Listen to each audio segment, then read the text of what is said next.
Bonjour les jeunes, aujourd'hui on se retrouve pour un cours de 4e, 3e, de nouveau sur les translations, on continue un petit peu notre avancée dans ce chapitre.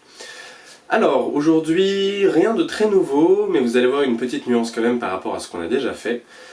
Jusque-là, les translations qu'on a effectuées étaient pour la plupart définies par deux points d'une figure. Si par exemple on avait un carré ABCD, on vous demandait de refaire ce carré avec la translation qui transformait par exemple A en D ou alors A en B. Toujours est-il que c'était des points qui étaient déjà contenus dans la figure. Mais on peut également faire des translations soit de points soit de figures avec des points définissant la translation qui sont externes à la figure.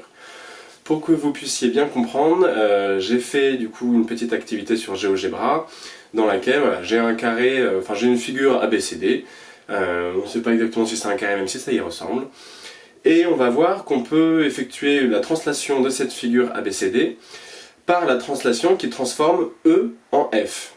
Du coup, ce qu'on fait, donc là sur GeoGebra, je fais un petit peu la manipulation qui me permet de faire la translation. Et donc du coup, on va faire bouger cette figure ABCD, en tout cas on va créer une image par la translation qui transforme E en F.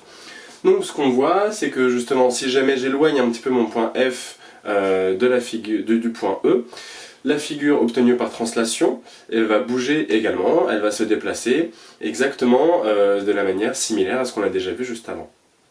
On voit donc que les translations peuvent être définies soit par des points de la figure directement, soit par des points extérieurs à la figure, et que tout le concept de translation est tout à fait similaire. Les tracés sont réalisés de la même manière, en faisant des parallèles aux vecteurs qui nous permettent de faire la translation.